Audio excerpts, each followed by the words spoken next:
perguntar uma coisa, agora com esse momento de quarentena, você nunca teve tanto tempo pra ficar em casa, eu tô passando muito isso com o Michel, assim. Eu sei como tá sendo pro Michel, porque ele é um cara também muito família, um cara que correu o mundo inteiro, assim como você. Ele também tá conseguindo tirar uma coisa boa de tudo isso, de poder estar mais presente, de poder estar mais participativo, conhecendo um pouco mais a mim, a ele como marido. A você como mãe, Exato, a você exato. como mulher no meio desse processo todo, é importante assistir de perto.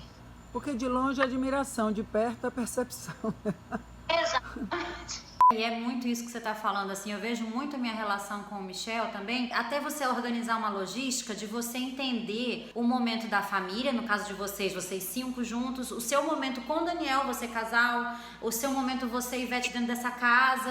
É difícil organizar Olha, Thaís, isso, né? eu vou lhe contar um segredo. Tem dias que eu anoto o que eu tenho que fazer para não esquecer. Porque assim, 3 filhos, 2 crianças pequenas da mesma idade, meninas. Aquela demanda quase física também, né? É aquela coisa, agachando, se levantando, pegando no colo, chorando.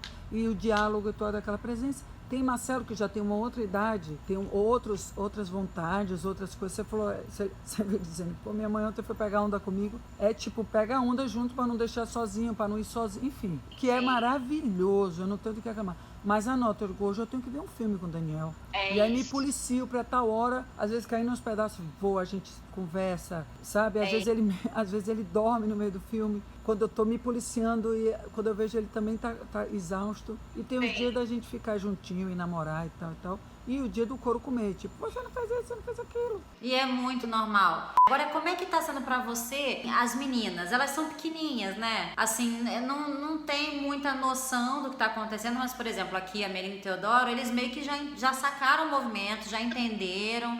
Veja bem, o que não é visto não é lembrado. As meninas nunca tiveram ainda, né? Quando começou essa coisa da vida social de criança, elas estão com 2 anos e 7 meses. Essa vida social começaria agora, entraria numa escolinha, teriam coleguinhas, historinhas e cenários diferentes, que eu acho que é muito importante para a criança na idade delas, perceber cenários diferentes, situações diferentes. Então, assim, eu tenho me virado porque eu tenho respeitado assim ao máximo a condição da pandemia, né, de respeitar os espaços, os limites de onde a gente pode, até onde nós podemos ir. Então, assim, fica muito limitado o acesso delas a essa socialização. Fica muito restrito à família. Como eu lhe falei, minha irmã está aqui comigo há 6 meses numa casa da frente. O meu produtor também está há 6 meses aqui comigo numa casa do lado. Meu irmão, por exemplo, não vem nos visitar porque ele é de grupo de risco. E a gente vai vivendo aqui, faz, brinca na areia, brinca não sei o quê, vai inventando. Mas você percebe a necessidade,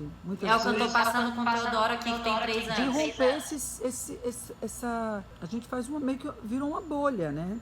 A gente criou uma bolha de proteção, a gente está tentando... Eu estou pensando assim, eu preciso me readequar, já tenho a condição de eu ter o perfil de não gostar muito de sair para a rua, mas é preciso ter mais filhos, ter mais demandas desse tipo. A escola não está existindo, então fica aquela nossa dúvida.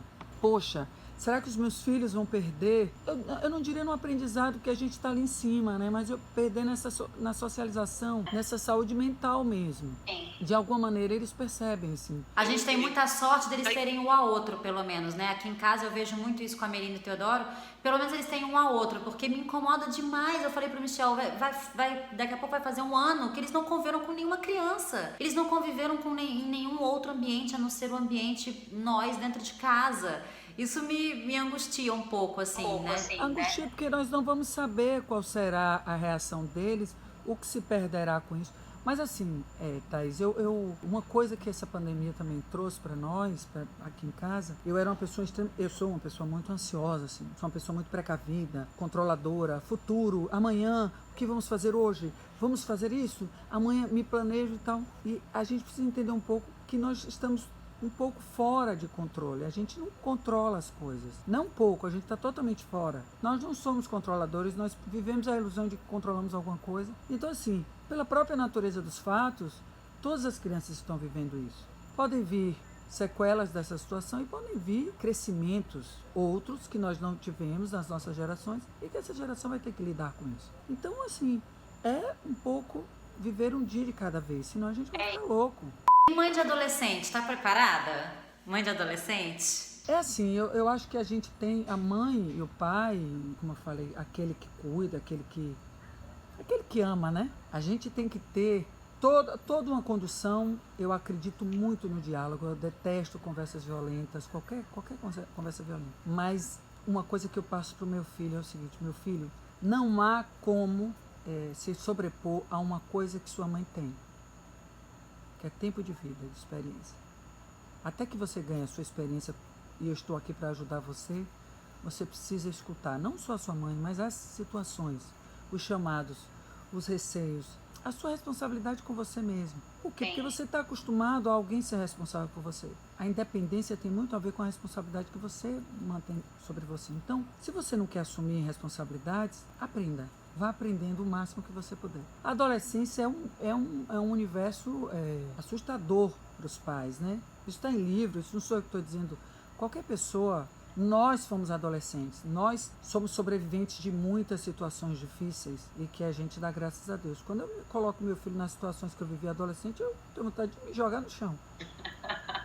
Mas, ao mesmo tempo, é uma tolice a gente achar que a gente pode controlar as sensações de cada fase das nossas vidas. Eu acho que a curiosidade, as descobertas, né? As descobertas, que para os nossos olhos maduros e adultos são experimentos, mas são mesmo a relação deles com engrossar a couraça mesmo. E a gente, Thaís, tem que aceitar que a gente vai ficar em casa remoendo mesmo. Agora, a orientação e diálogo são tudo. Eu acho que os pais têm uma autoridade, não do ponto de vista de força ou de se sobrepor à criança com argumentos, você está na minha casa, nada disso. É de, bicho, cuide de você, para que a gente fique bem, para que tudo dê certo, para que a gente não sofra. É isso. Mas as escolhas existirão, como nós fizemos as nossas escolhas, estamos aqui sobrevivendo. Isso eu estou falando aqui porque eu acho que é fundamental eu me convencer disso também. Isso é uma fala para mim. Porque no dia a dia a gente dá uma pirada, né, minha irmã? Mas conversar é tudo. Não naturalizar coisas, mas também não criar monstros em torno daquilo. Utilizar um pouco das nossas experiências com isso, né? Como é que a gente passou por isso, como é que a gente viu isso. É melhor estar do lado do que se distanciar, isso aí sem dúvida. E também, se você fica também criando muito... Não vamos falar... tem que conversar, eles têm que ver a gente como amigos, não tem que ter medo de falar, né? É informação, é trocar, é falar sobre as experiências, isso que é legal. Não ter o medo, né? Ter uma troca. Eles se sentirem confortáveis e à vontade para conversar, né? Eu acho que assim, passa também pela essa coisa de, poxa, esses caras são pessoas que estão do meu lado, não são... Pai e mãe não é inimigo, né? Pai e mãe é parceiro, constrói junto, mas a gente precisa também entender até onde pode ir a nossa ingerência, assim, essas ingerências limitando, porque a gente não vai poder ficar nesse controle a vida inteira, entende, Thaís? Infelizmente, a nossa vontade era botar dentro de casa e só sair com 30 anos, mas isso não vai existir porque ele precisa aprender, ele precisa vivenciar as coisas. O que cabe a gente? Cabe a gente dar uma substância a esse relacionamento e que ele sinta que vale a pena respeitar as posições, sabe? Tipo assim, porra, minha mãe e meu pai nesse momento, eles estão pensando em mim, eles estão pensando o que está acontecendo. Eu vou ter o máximo de cuidado comigo, mas viver as minhas experiências, os meus medos, os desafios, é preciso ter muita coragem para colocar alguém no mundo, mas a gente só sabe disso depois que botou, né? A gente só sabe depois que teve, antes de ter a gente fica tudo...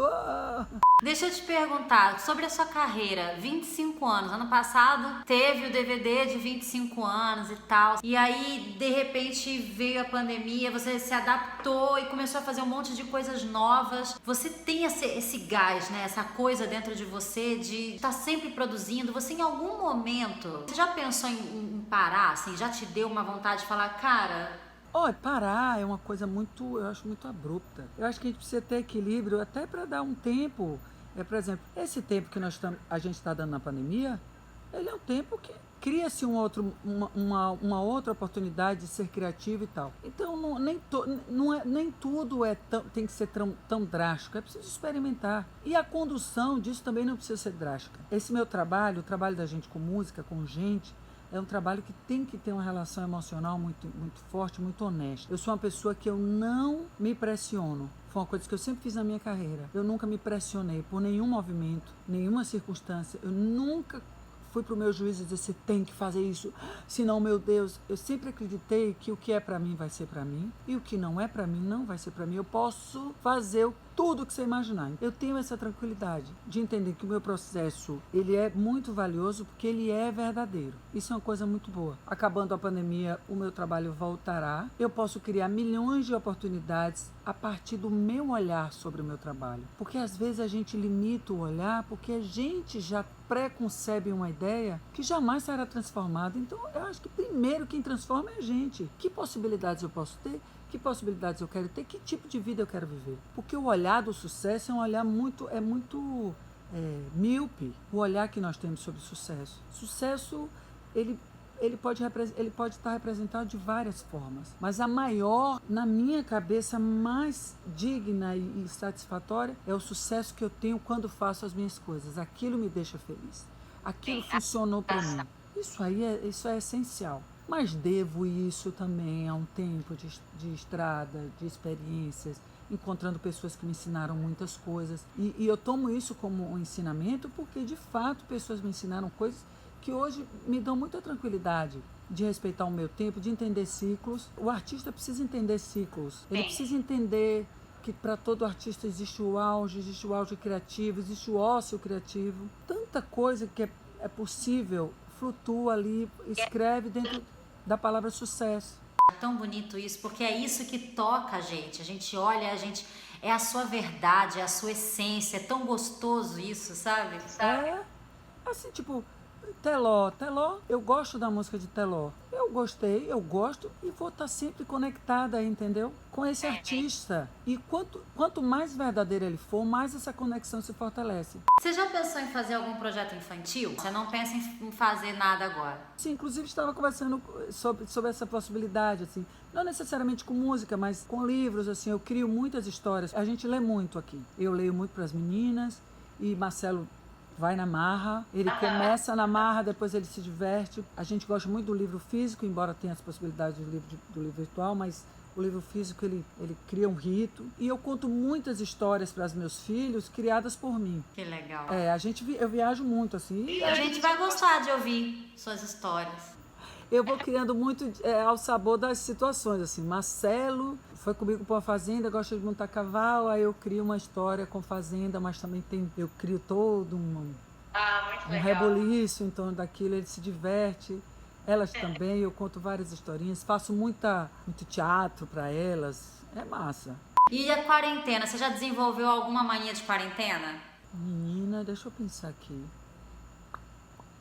Eu já tenho uma certa tesão com faxina, com arrumar coisas, né? Então, assim, a presença em casa faz com que eu organize muita coisa em casa. Não sou uma neurótica doida, não, mas eu sou uma mulher muito organizada. Então, eu estou sempre mudando coisa de lugar, mexendo na casa, quero tirar isso e botar ali. Daniel fica pé da vida que ele tem que carregar comigo. Ele, peraí, pra que vai mudar isso? Eu digo, não, vai mudar a energia, vai mudar não sei o quê.